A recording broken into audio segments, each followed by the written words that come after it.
ที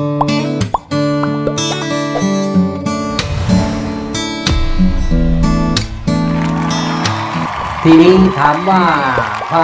อัตราภาษีมูลค่าเพิ่มนะครับคืออะไรนะครับภาษีมูลค่าเพิ่มนั้นนะครับอัตราภาษีมีอยู่2อัตราคืออัตรา10%นะครับของรายรับก่อนหักรายจ่ายอันนี้เป็นไปตามประมวลรัษฎากรมาตรา80นะครับอัตรานี้พระราชกิจการลดเหลือเพียง 6.3 เมื่อรวมกับภาษีท้องถิ่นอีก 0.7 เป็น7%นะครับอีกอัตราหนึ่งคืออัตรา0%ที่ใช้สำหรับกรณีส่งสินค้าหรือบริการไปต่างประเทศตามที่บัญญัติไว้ในประมวลรัษฎากรนะครับในมาตรา 80/1 นะครับภาษีนะครับที่เรียกว่าภาษีธุรกิจเฉพาะมีอัตราภาษีธุรกิจเฉพาะนะครับภาษีธุรกิจเฉพาะนั้นอัตราภาษีธุรกิจเฉพาะนี้มีอยู่3อัตราคืออัตรา 0.1 ของรายรับก่อนหักรายจ่ายใดๆกิจการที่จะมีสิทธิเสียภาษีในอัตรานี้คือกิจการขายหลักทรัพย์ในตลาดหลักทรัพย์แห่งประเทศไทยแต่อย่างไรก็ตามครับกิจการประเภทนี้ได้รับการยกเว้นไม่ต้องเสียภาษีธุรกิจเฉพาะตามพระราชกฤษฎีกาออกตามความในประมวลรัษฎากรว่าด้วยการกำหนดกิจการที่ได้รับการยกเว้นภาษีธุรกิจเฉพาะฉบับที่240พศ2534มาตรา3วงเล็บ1ในทางปฏิบัติจึงไม่มีการเสียภาษีธุรกิจเฉพาะในอัตรานี้นะครับอัตราต่อไปคืออัตรา2.5 ของยอดรายรับก่อนหักรายจ่ายใดๆสำหรับอัตรานี้นะครับใช้สำหรับกิจการประกันชีวิตและโรงรับจำนำนะครับส่วนอัตราสุดท้ายคืออัตรา3%ของยอดรายรับก่อนหักรายจ่ายใดๆจะใช้สำหรับกิจการธนาคารพาณิชย์กิจการเงินทุนหลักทรัพย์และธุรกิจเครดิตฟองซีเอกิจการเยี่ยงพาณิชย์กิจการขายอสังหาริมทรัพย์เป็นทางการค้าหรือหากำไรกิจการซื้อและขายคืนหลักทรัพย์ในกิจการแฟคเตอริงนะครับและอัตรา2.5 และอัตรา3%ดังกล่าวจะต้องบวกภาษีส่วนท้องถิ่นอีก10%ฉะนั้นนะครับถ้าหากเป็นอัตรา3%เมื่อบวกภาษีส่วนท้องถิ่นอีก10%ของ3%ก็จะเป็น3.3 เช่นกรณีขายอสังหาริมทรัพย์ทางการค้าหรือว่าเพื่อหากำไรจะต้องเสียภาษีธุรกิจเฉพาะและภาษีส่วนท้องถิ่นในอัตรา3.3 ของราคาอสังหาริมทรัพย์ที่ขายอันนี้ตั้งแต่วันที่29 มีนาคม 2551 ถึง 28 มีนาคม 2553 นะครับจะได้รับการลดอัตราภาษีเหลือ0.11 ของราคาอสังหาริมทรัพย์ที่ซื้อขายนั้นนะครับทีนี้ครับเรามาดูวิธีการเสียภาษีครับสำหรับวิธีการเสียภาษีนั้นถ้าเป็นภาษีเงินได้บุคคลธรรมดาและภาษีเงินได้นิติบุคคลจะมีวิธีการเสียภาษีอยู่3วิธีวิธีที่1ก็คือวิธีการประเมินตนเองวิธีที่2ก็คือวิธีหักภาษีณที่จ่าย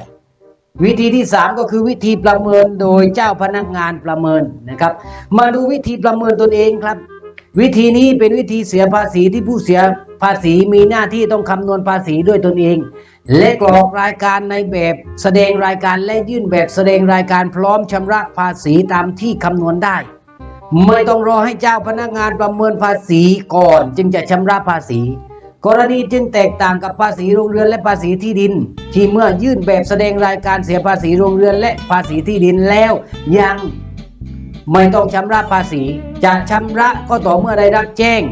การประเมินจากพนักงานเจ้าหน้าที่นะครับการเสียภาษีโดยวิธีการประเมินตนเองสำหรับภาษีเงินได้บุคคลธรรมดานั้นโดยปกตินะครับจะยื่นปีละ1 ครั้งโดยใช้แบบพหด90หรือพหด91หรือพหด92แล้วแต่กรณีโดยการยื่นนี้จะต้องยื่นภายในวันที่31 มีนาคมของปีถัดไป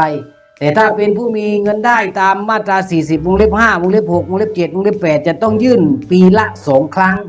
ครั้งที่1ให้ยื่นภายใน30 กันยานะครับ30 กันยายนโดยใช้แบบพด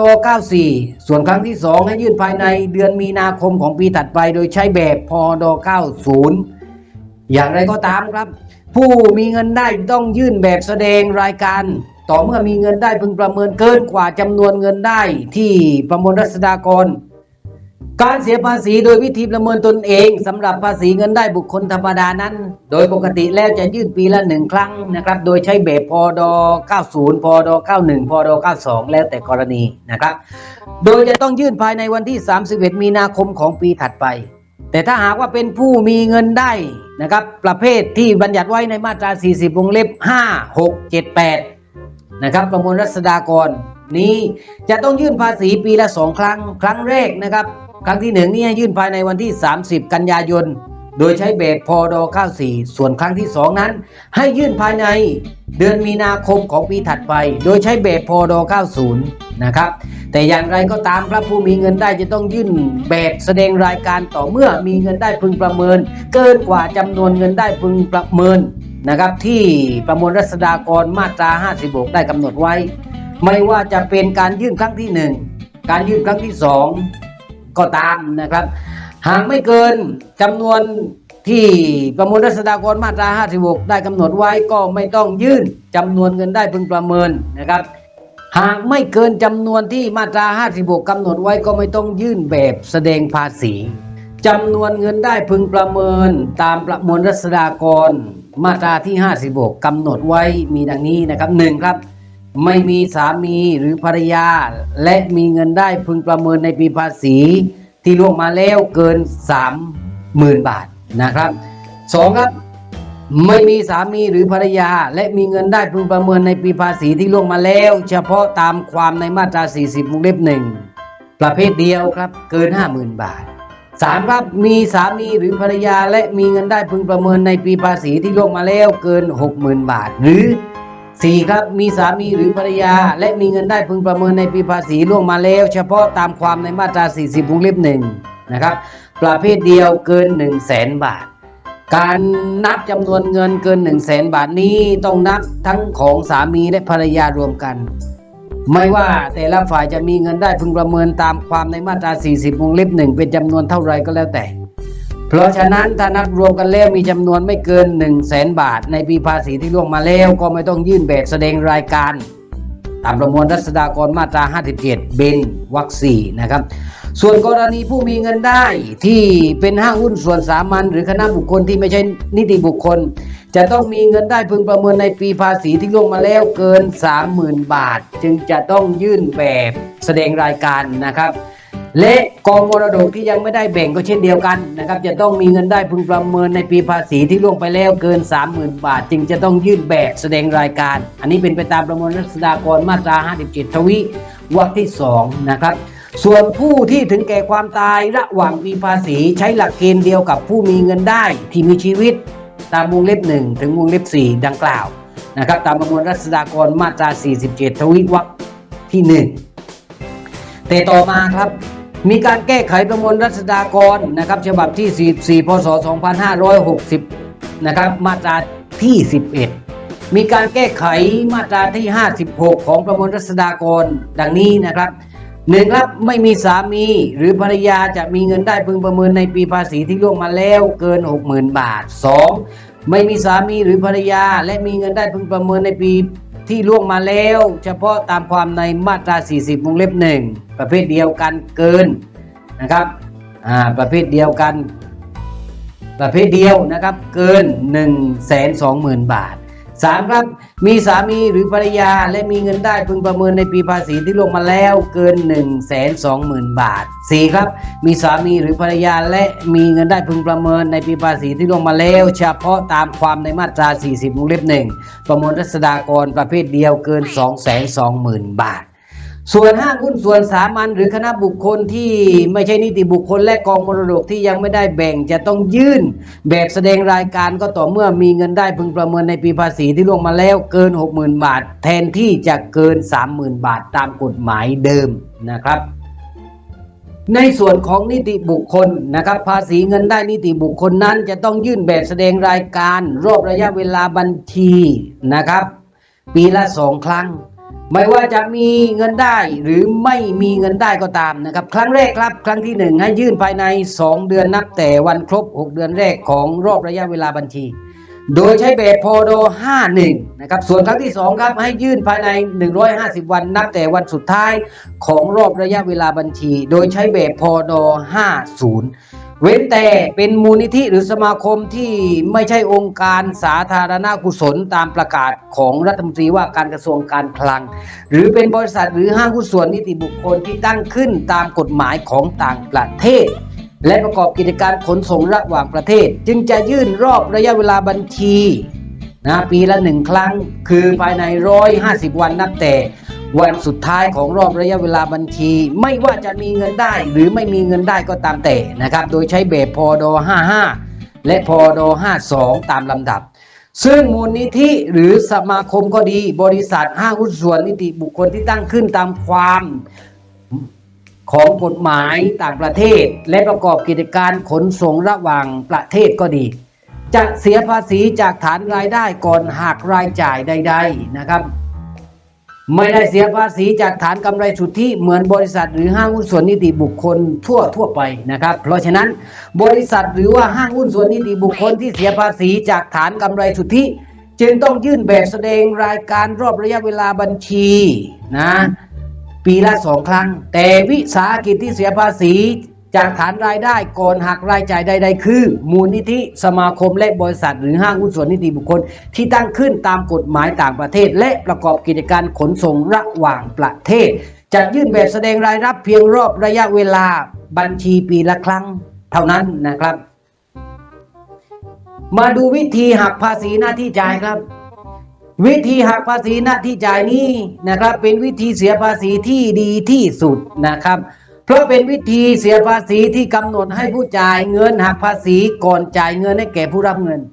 เป็นการเก็บภาษีในขณะที่มีเงินได้เกิดขึ้นจึงเก็บภาษีได้เต็มเม็ดเต็มหน่วยและมีความสม่ำเสมอนะครับ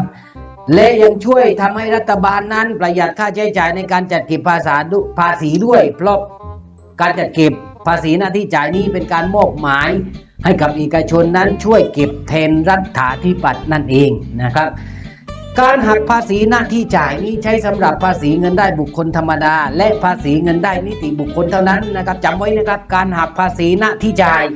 เราใช้สำหรับภาษีเงินได้บุคคลธรรมดาและภาษีเงินได้นิติบุคคลเท่านั้นนะครับไอ้ภาษีมูลค่าเพิ่มภาษีธุรกิจเฉพาะจะไม่มีการหักภาษีหน้าที่จ่ายทั้งนี้นะครับผู้จ่ายเงินที่มีหน้าที่ต้องหักภาษีหน้าที่จ่ายนั้นอาจจะเป็นบุคคลห้างหุ้นส่วนบริษัทสมาคมคณะบุคคลหรือแม้กระทั่งรัฐบาลองค์การของรัฐบาลเทศบาลสุขาภิบาลหรือองค์การบริหารส่วนท้องถิ่นอื่นๆนะครับตามประมวลรัษฎากรมาตรา50มาตรา69ทวีมาตรา69แต่ผู้จ่ายเงินจะมีหน้าที่หักภาษีหน้าที่จ่ายก็ต่อเมื่อเงินได้พึงประเมินที่จ่ายนั้นไม่ได้รับการยกเว้นภาษีและมีกฎหมายกำหนดให้ต้องหักภาษีหน้าที่จ่ายและนำส่งนะครับถ้าไม่มีกฎหมายกำหนดไว้ก็ต้องดูว่ามีคำสั่งของอธิบดีกรมสรรพากรหรือไม่อย่างเช่นคำสั่งของกรมสรรพากรที่ทป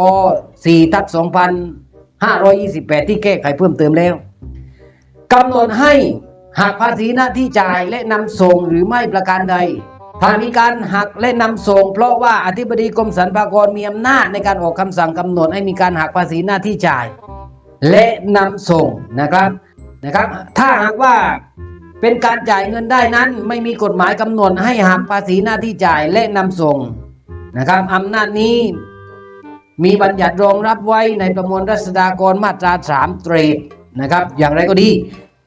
คำสั่งนั้นจะต้องเป็นคำสั่งที่เป็นไปตามหลักเกณฑ์และเงื่อนไขและอัตรากำหนดโดยกฎกระทรวงซึ่งออกตามความในประมวลรัษฎากรมาตรา3เตร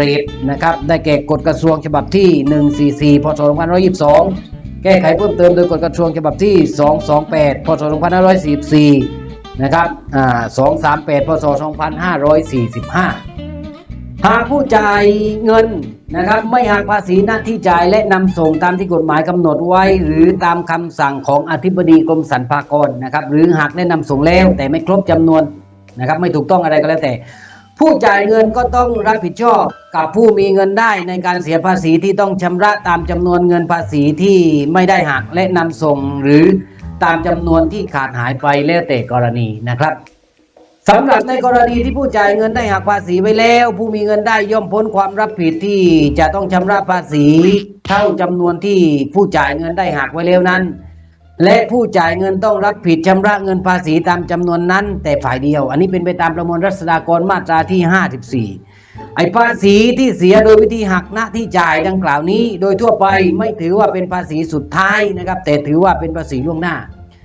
หรือเครดิตการคำนวณภาษีหากตอนยื่นแบบแสดงรายการและคำนวณภาษีแล้วมีภาษีที่ต้องชำระมากกว่าจำนวนภาษีที่ถูกหักหน้าที่จ่ายก็ต้องชำระเพิ่มแต่ถ้าภาษีที่ต้องชำระน้อยกว่าจำนวนภาษีที่ถูกหักหน้าที่จ่ายก็มีสิทธิ์ที่ได้คืนในส่วนต่างนั้นนะครับแต่มีข้อแม้ว่าจะต้องยื่นคำร้องขอคืนภายในเวลาที่กฎหมายกำหนดนะครับอันนี้เป็นไปตามประมวลรัษฎากรมาตรา60 63มาตรา27 4นะครับแต่อย่างไรก็ตามครับมีบางกรณีที่ภาษีที่เสียโดยวิธีหักหน้าที่จ่ายถือเป็นภาษีสุดท้ายผู้มีเงินได้ไม่ต้องยื่นแบบแสดงรายการและคำนวณภาษีอีกอย่างเช่นกรณีบริษัทหรือห้างหุ้นส่วนนิติบุคคลที่ตั้งขึ้นตามกฎหมายต่างประเทศไม่ได้ประกอบกิจการในประเทศไทยมีเงินได้พึงประเมินตามประมวลรัษฎากรมาตรา40วงเล็บ2วงเล็บ3วงเล็บ4วงเล็บ5และวงเล็บ6นะครับที่จ่ายจากในหรือประเทศไทยและถูกหักหน้าที่จ่ายตามประมวลรัษฎากรมาตรา70ถือเป็นภาษีสุดท้ายผู้มีเงินได้ไม่ต้องยื่นแบบแสดงรายการและคำนวณภาษีอีกนอกจากนี้นะครับยังมีบางกรณีที่ผู้เสียภาษีมีสิทธิ์เลือกว่าภาษีที่ถูกหักหน้าที่จ่ายนั้นเป็นภาษีสุดท้ายหรือภาษีล่วงหน้าก็ได้แก่1นะครับกรณีภาษีดอกเบี้ยหักหน้าที่จ่ายตามประมวลรัษฎากรมาตรา48วงเล็บ3วงเล็บกไก่2ครับกรณีภาษีผลต่างระหว่างราคาไถ่ถอนกับราคาจำหน่ายตั๋วเงินหรือสารแสดงสิทธิ์ในหนี้หักหน้าที่จ่ายตามประมวลรัษฎากรมาตรา48วงเล็บ3วงเล็บขอไข่3ครับกรณีภาษีกำไรส่วนเกินทุนนะครับกรณีภาษีกำไรส่วนเกินทุนหักหน้าที่จ่ายตามประมวลรัษฎากรมาตรา48วงเล็บ3วงเล็บคอควาย4ครับกรณีภาษีเงินปันผลหรือเงินส่วนแบ่งกำไรหากหน้าที่จ่ายตามประมวลรัษฎากรมาตรา18วงเล็บ3วรรคที่2 5ครับกรณีส่วนแบ่งกำไรที่ได้รับจากกองทุนรวมที่จัดตั้งขึ้นตามพระราชบัญญัติหลักทรัพย์และตลาดหลักทรัพย์พศ2535 6ครับกรณีหักภาษีหน้าที่จ่ายนะครับจากการขายอสังหาริมทรัพย์ที่ได้มาโดยการรับมรดกหรือไม่ได้มุ่งในทางการค้าหรือหากำไรตามประมวลรัษฎากรมาตรา48วงเล็บ4และภาษีหักหน้าที่จ่ายจากการขายอสังหาริมทรัพย์ภายใน5ปีนับแต่วันที่ได้มาตามพระราชกฤษฎีกาออกตามความในประมวลรัษฎากรว่าด้วยการขายอสังหาริมทรัพย์เป็นทางการค้าหรือว่าหากำไรฉบับที่342พศ2541มาตราที่4วงเล็บ6และได้เสียภาษีธุรกิจเฉพาะแล้วนะครับตามพระราชกฤษฎีกาออกตามความในประมวลรัษฎากรว่าด้วยการยกเว้นรัษฎากรฉบับที่376พศ2544มาตราที่3นะครับ7ครับเงินได้จากการโอนกรรมสิทธิ์หรือสิทธิครอบครองในอสังหาริมทรัพย์โดยไม่มีค่าตอบแทนให้แก่บุตรชอบด้วยกฎหมายซึ่งไม่รวมถึงบุตรบุญธรรมเฉพาะส่วนที่เกิน20ล้านบาทนะครับตามประมวลรัษฎากรมาตรา48นะครับวงเล็บ4/1โดยบิดามารดาซึ่งเป็นผู้โอนเป็นผู้มีหน้าที่เสียภาษีตามประมวลรัษฎากรมาตรา41ทวิและหักภาษีหน้าที่จ่ายในอัตรา5%ของเงินที่ได้นะครับของเงินได้ส่วนที่เกิน20ล้านบาทนะครับตามความในมาตรา50วงเล็บ6แห่งประมวลรัษฎากร8ครับกรณีภาษีหักหน้าที่จ่ายนะครับเป็นเงินได้ที่นายจ้างจ่ายในครั้งเดียวนะครับเพราะเหตุออกจากงานตามประมวลรัษฎากรมาตรา48วงเล็บ5นะครับสำหรับรายละเอียดของการหักภาษีหน้าที่จ่ายทั้ง8ประการนะครับเราจะได้ว่ากันต่อไปนะครับ